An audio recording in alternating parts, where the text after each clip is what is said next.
All right, welcome to the Eric J. the Great podcast show. We got a special guest on the show today. Um, I don't want to mispronounce your first name. I know your last name is Broome. How you pronounce your first name? It's Charisse. Charisse. It's Yes. Charisse Broome, well-known author. How are you doing today? I'm great. I'm great. Great to be on. Thanks for having me. All right, no problem. So we'll just, start off from the beginning and then, we'll work our way up to what you got going on right now. All right. So first off, just tell the people where you from and how old are you?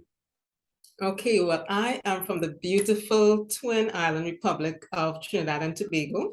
That's the southernmost islands in the Caribbean.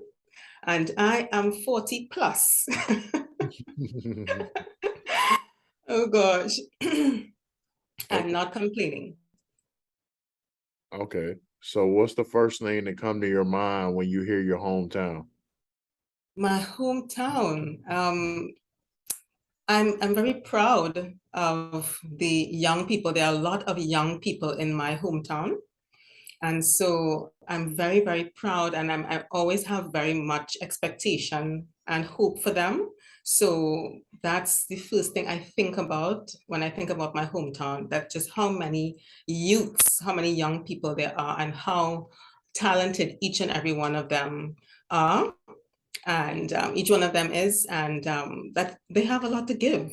And I hope that they come into their purpose and do that. Okay. So for people that never been to your hometown, just kind of describe how it was growing up and then some struggles that you had to endure as a kid and teenager, things like that. Wow, you're going kind of deep. Okay, so you mean my country?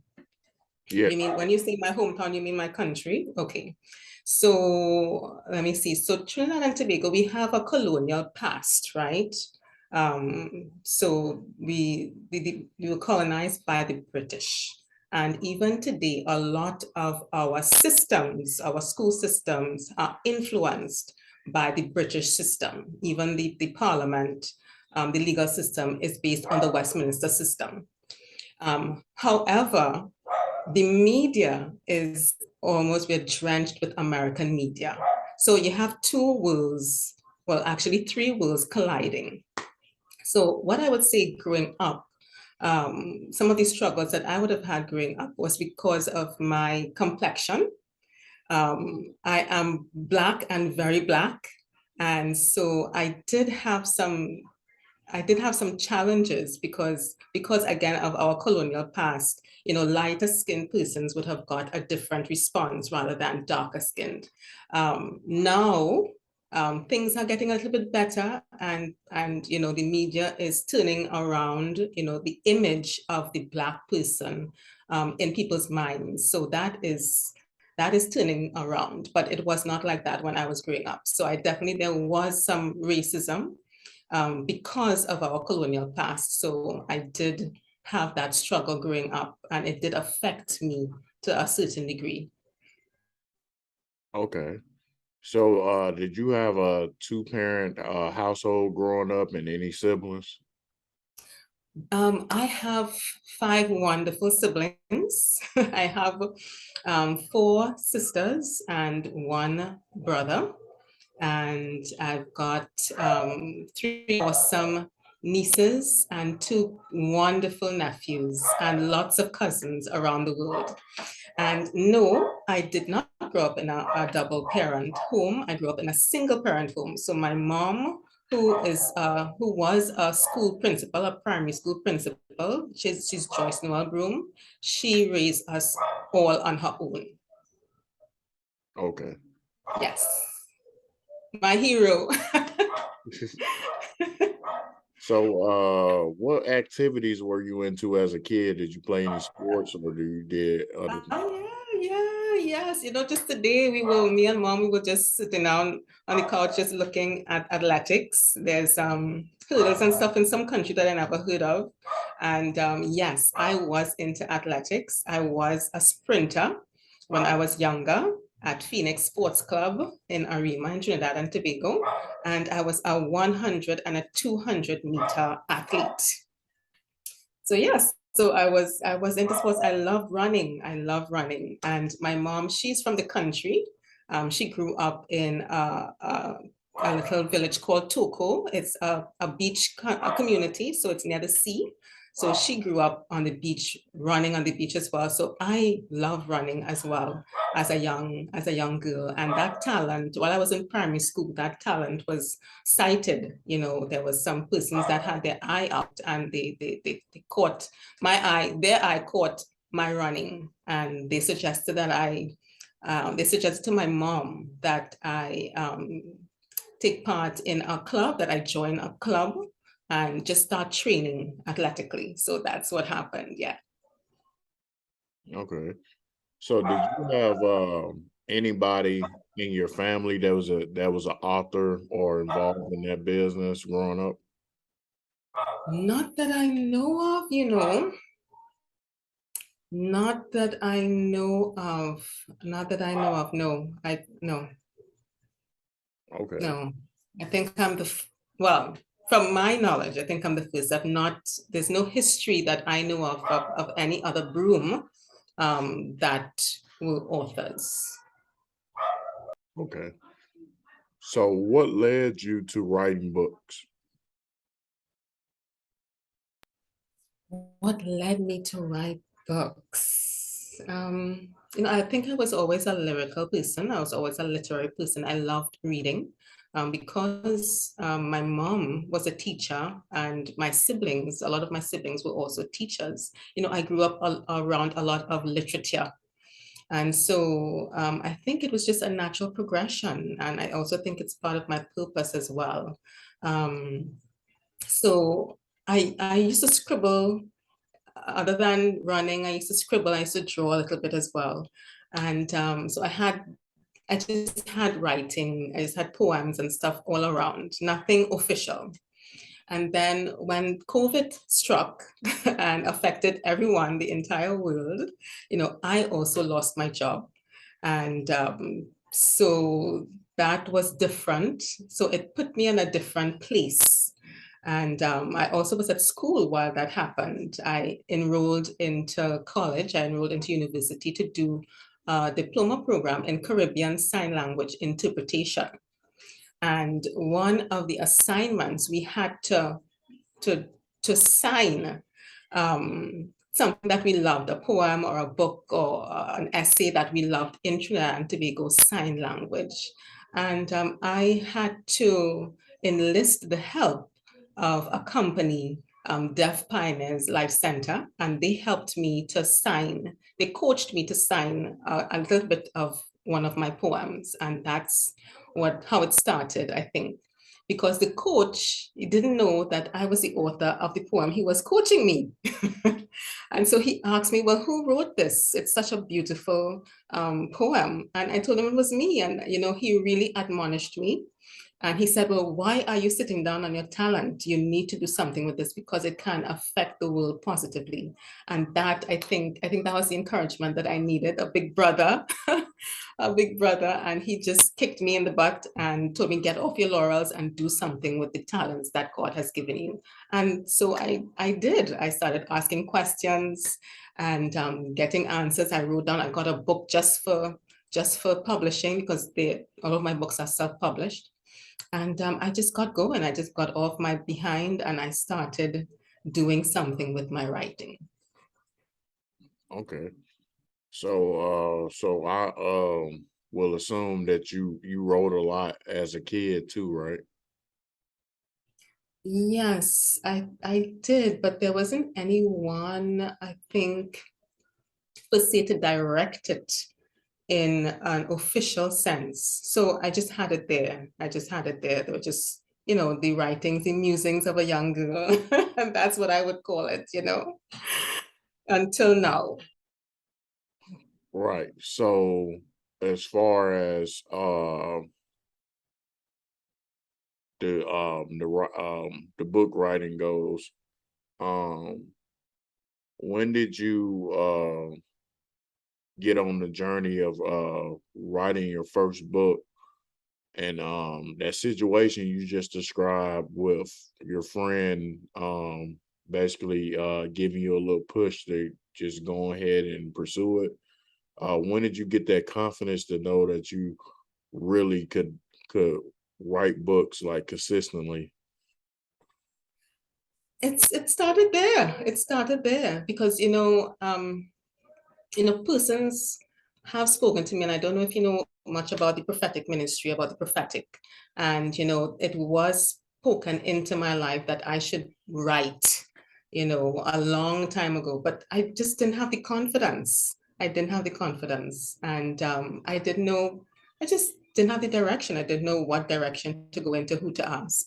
But then when he really, I wouldn't even say he pushed me, he shoved me, into doing this. And I'm so glad. I'm really, really grateful for that. That's a friend, I'm really grateful for that.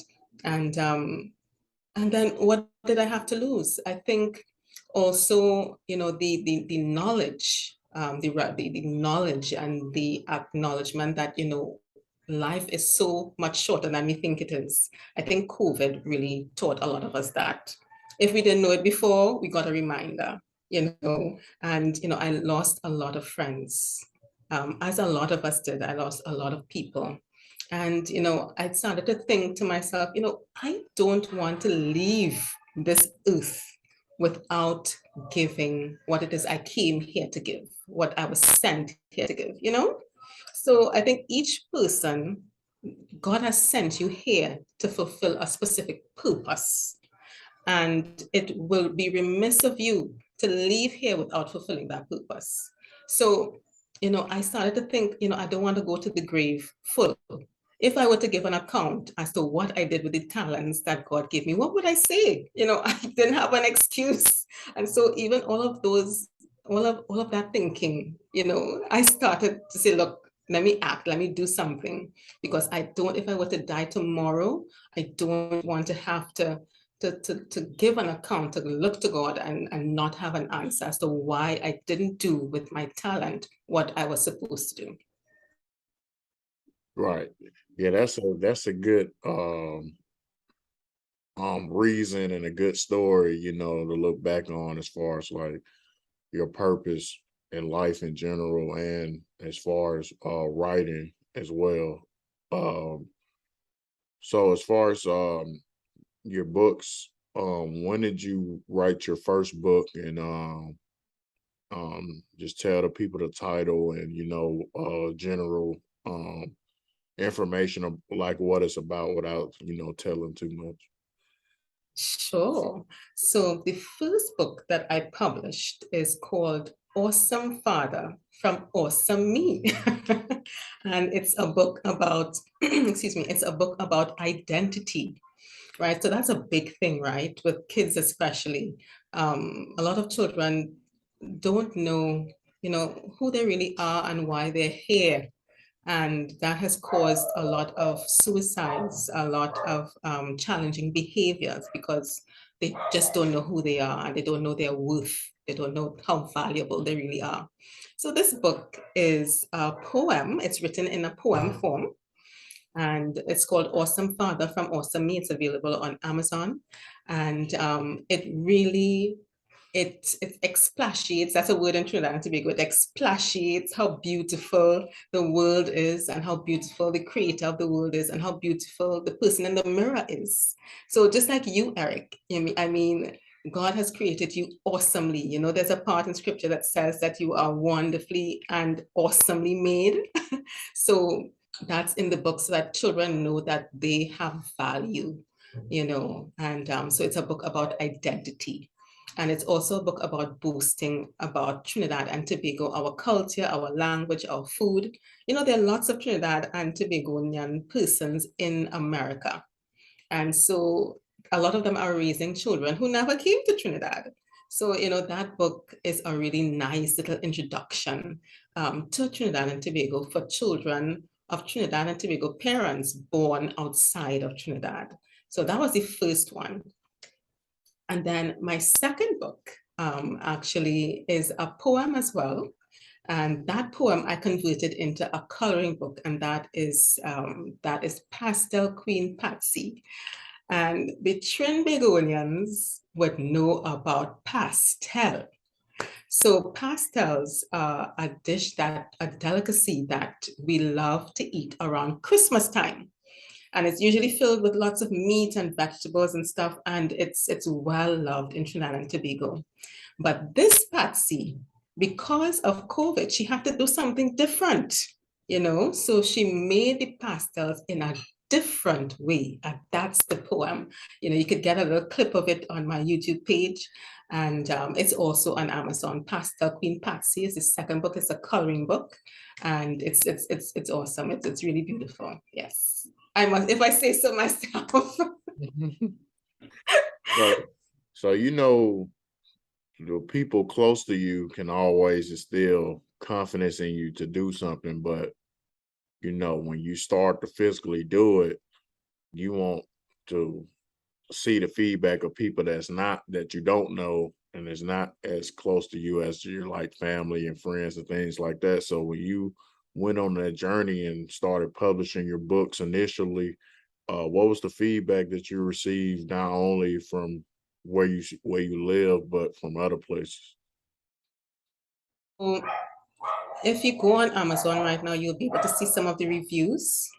And it has been positive. It has been positive. I don't think I've got under 4 stars, so which is nice, from persons near and far, from strangers and family. So I appreciate that.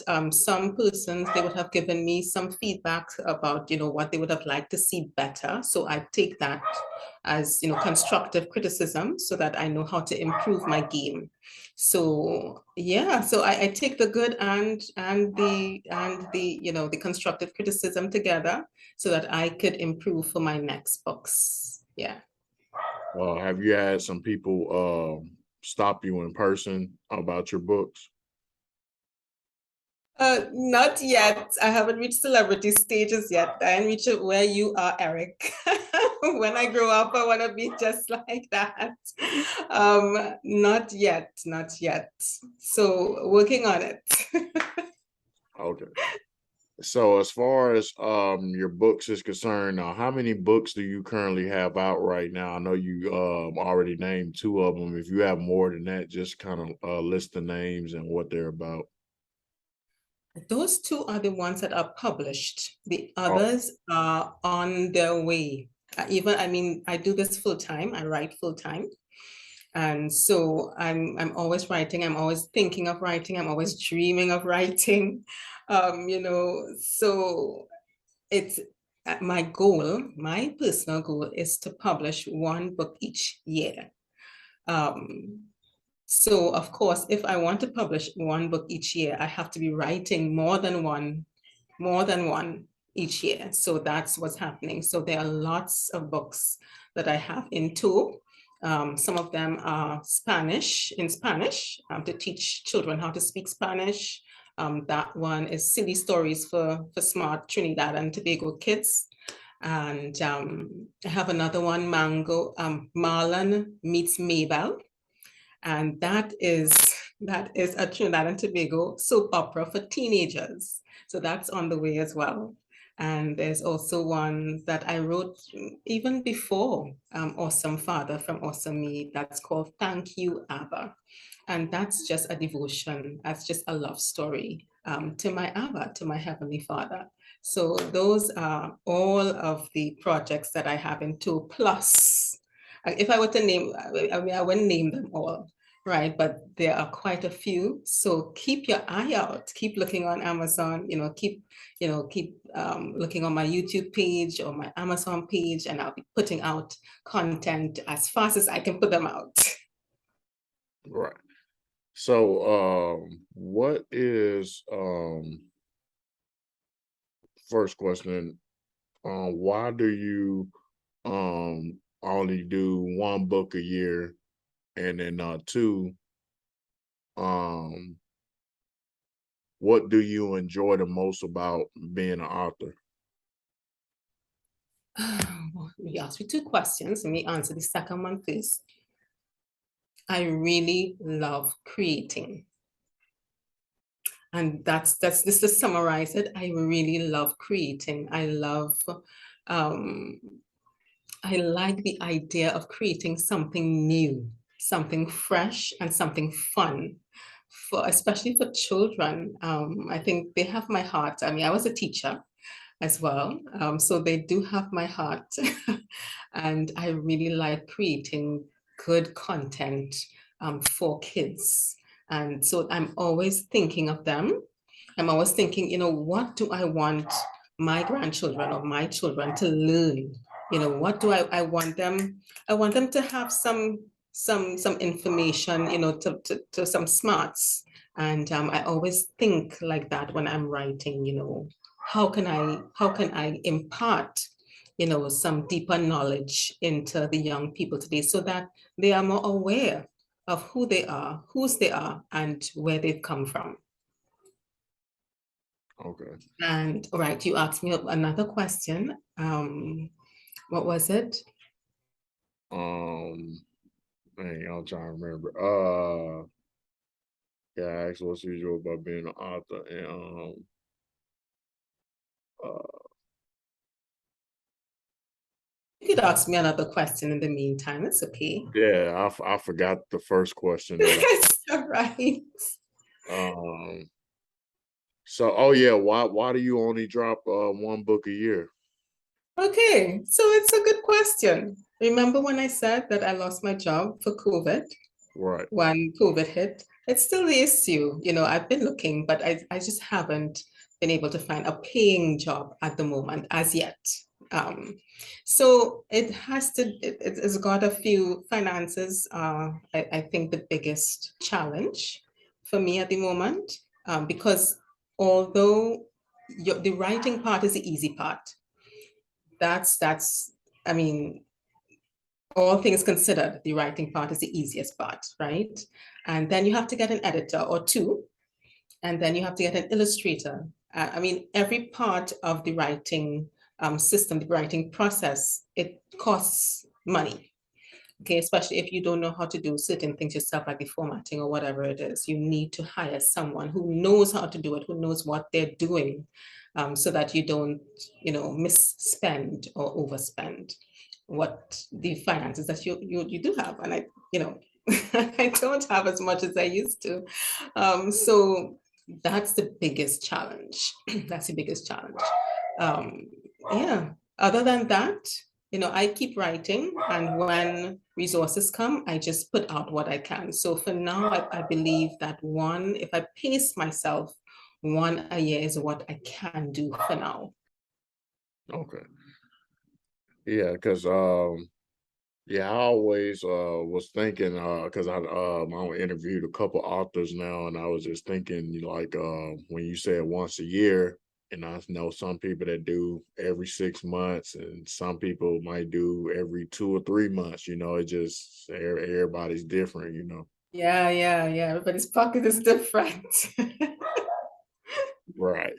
So as far as your writing process when you do books, is it something like random, like as far as like, I'm gonna write today, or is it something that you just be like, oh, I'm gonna just do a couple pages a day or something like that?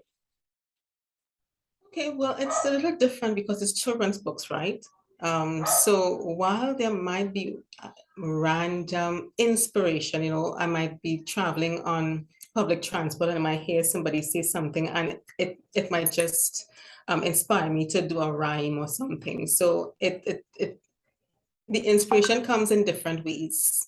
It comes from different modes, from different means, right? And as the inspiration hits, I write. I always have a pen and paper in my bag, on my person, wherever I'm going, because you never know when the inspiration might come. If you might see a spider, you might see something that's funny that might really inspire you to write something for a child. And so I'm always on the lookout. I'm always open, and I'm always ready to write.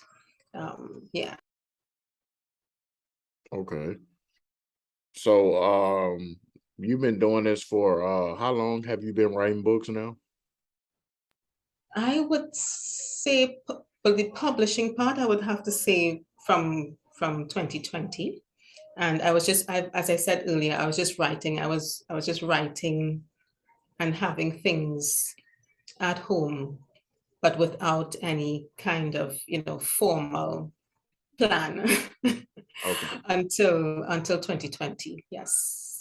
So for everything that you encountered that you knew before you started publishing books and what you found out after you started publishing books, what would be some advice that you would give to an author that a new author that hasn't started anything yet and they just now about to start writing and going on that journey from things that you learned? I think I want to encourage them that they can do it. They can do it. Now things, because of, there have been advantages that came out of this pandemic, and things are getting, for authors, for writers, for self-publishers. There are more resources. There is a lot more advice around for you to be able to do it yourself. So, ask questions and, seek other authors online. There are lots of free resources. A lot of authors are offering their advice and their services freely to other authors. So go on Facebook, go on those channels to see what's happening in the book world. Because of course, every genre, there are different genres. So look at the genre that you are interested in and see what persons have done before as well. And reach out to other authors and ask them questions. Look at other author interviews, hear what their responses have been. And I think that will get a new author in good stead. And definitely always have a book to write down all that you learn and all the persons that you meet. Be organized. Be organized. Yes, I would say that as well. Okay. So as far as dang, my mind is failing me today. I just had it on my head.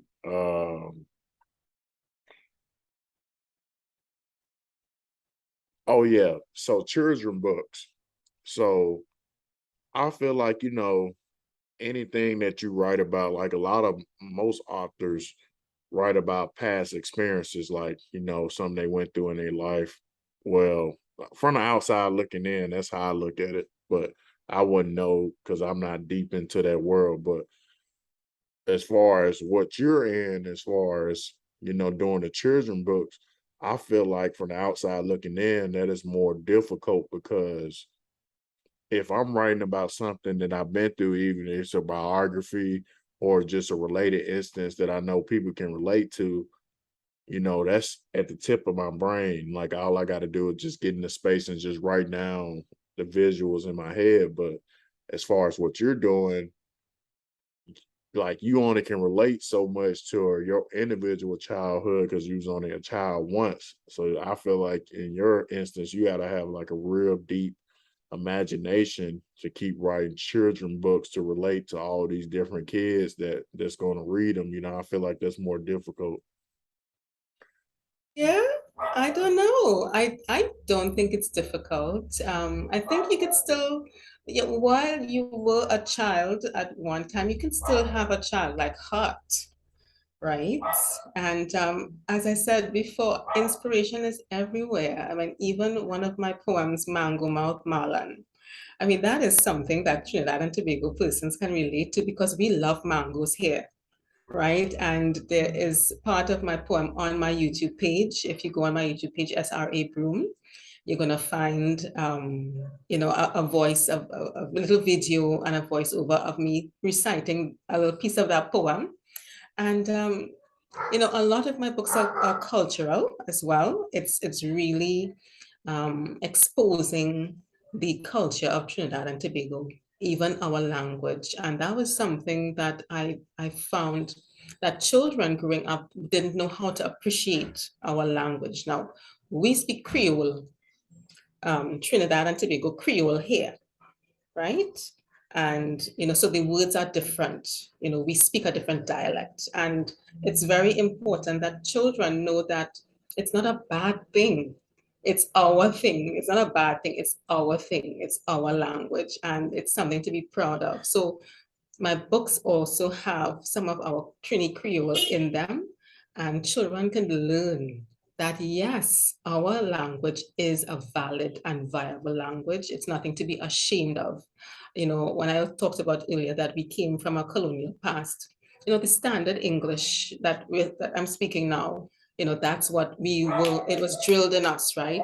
You know, and we were corrected a lot. But then I had done, a few years ago, I had done a teaching of reading program at the university. And, you know, the teacher, a very good teacher, you know, she told us that, you know, Creole is a proper language. It's a different language, just like Spanish or just like French, it's a different language. So, you know, we grew up speaking two different languages and we didn't even realize that it was two distinct languages. So that is something that I really wanted to bring out in my books. So for me, it's not difficult. It's not difficult writing the children's books. I think because, as I said, I think you can have a childlike heart and maintain a childlike wonder. And when you maintain a childlike wonder about the world and creation, you know, the sky's the limit. Right. So for any parents out there or any kids that's independent and got their own Amazon and buying apps and buying stuff, things like that, uh, for anybody that never bought a book from you before and they came across your products and thinking about purchasing your book, what would uh tell those people what they can expect from buying your type of books? You can expect to laugh out loud a lot. And you could expect to see and enjoy your children laugh out loud a lot. And, you know, you see yourself, especially a lot of Trinidad and Tobago children, they can see themselves in my books. It's relatable. It's like holding a mirror. It's like holding a mirror in front of you. So that's what I love. And I love to get the feedback, especially from kids. I mean, they love it. They love the rhyme, especially because they can see themselves in my books. And I just love that. It gives me the motivation to keep going, to keep doing more, just to see their smile. So as far as what you have going on right now, if there's anything I ain't covered, just kind of expand on what you got going on right now, and as far as like what you want people to know, and discuss any future plans you got for the rest of the year as far as your books and beginning of next year. Okay, so far, so we're on the last leg of 2022, and Pastel Queen Patsy, the Pastel Queen from Maloney, she is a pastelpreneur, right? So what she does, she makes peculiar pastels as a business. So while Trinidad and Tobagonians would know about the traditional pastels, and pastels are like tamales, right? So each country has like different cornmeal wrapped patties or something. So in Mexico, they call it tamales, and in Puerto Rico, they call it pasteles. And in Trinidad and Tobago, they call it pastels. And that's part of our culture. You know, that's part of our Spanish culture that was imported when the immigrants came. They came with that as well. And so Patsy, Queen Patsy, she makes pastels differently. And it's a hilarious poem. And I would love people to go on Amazon and get a copy of that. It's a coloring book. I converted the poem into a coloring book. So you can take a half an hour, give the children something to color. And, you know, it's a poem as well. So it's a combo, a coloring book and poem combo. So it gives children an activity and it gives parents some time of silence because they are busy coloring. And so definitely go on Amazon and find that book, Pastel Queen Patsy. And I'm also updating that book later this year. Hopefully, I'll be able to launch it before December. I'm adding a few more activities for that book, reading and comprehension. So it's a comprehensive text. It's a comprehensive book that parents and children can enjoy. Okay. So that sounds good. And you know, let people know how they can find you on social media, YouTube channel, Amazon, things like that. And if you got any other future things you forgot about, just expand on that too. All right. So I also go by the name Senora Broome. So because I teach Spanish to young children, SRA, that's short for Senora, SRA Broome. If you just look for that anywhere, you're gonna find me. On YouTube, it's SRA Broome. On Instagram, it's SRA Broome. On Facebook, I'm SRA Broome. And on Amazon, it's that name that you see on the screen there, Charisse J. Broome. Of course, I go by my real name. That's Charisse J. Broome. If you type up my name, you're gonna find the book as well. It's on Amazon. Okay. And Could you so no I don't mean to interrupt, but could you spell it out because it's not gonna show up on the screen? oh, okay, okay, I didn't know. I'm sorry. Okay, so SRABROOME, that's all of my media handles. And on Amazon, it's my real name. It's Charisse, that's CHARISSE, J Broome, BROOME, that's in Espanol, es CHARISSE, J BROOME, right? And you can find me on Amazon. And just enjoy. I'm working on some more back to school resources, something that people could be proud of. People, Trinidad and Tobagonians, especially around the world, can be proud of. I just love my country and I want to share my country with the world. So keep an eye out on Amazon for some more resources and some more books from Senora Broome. Okay. So any last words you want to say before you get off here? I just want to say thanks, Eric, for having me. It's so wonderful. And I want to say thank you to your audience, your listening audience, for tuning in. And I really love to get some feedback. I love feedback about the book. So go on and read some of my books and give me some reviews, give me some advice, tell me what you would like to see. I really love to hear feedback from parents, especially as to what they would like to see or what they'd want their children to learn, so that I could actually insert it into my next pieces of work. So I want to say thanks in advance to those who would read my books and definitely leave a review. Get in touch with me. I'd love to hear from you. And you too, Eric. I'd love you to read my book, and I'd like to hear what you have to say about it as well. Do you have kids? No, I don't have any kids. Not as yet. Okay. So, but definitely I'd love to hear your opinion of them as well. So definitely get a copy of one of them and hit me up. Tell me what you think. Yeah? Right. I appreciate you coming on the podcast.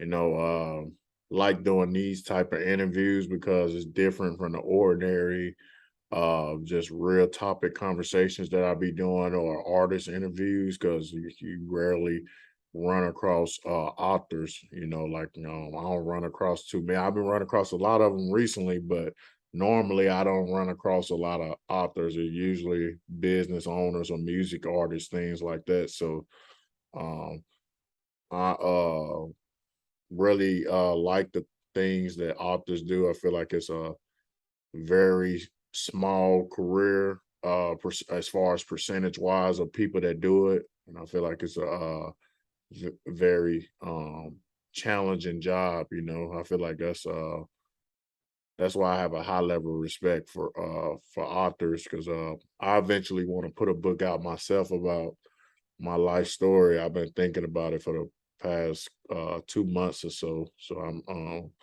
think I'm gonna try to at least do that before next summer, have it out by next summer. Yeah, I'm all for it. I'm all for it. I'm all for that. Go for it, Eric. You can do it.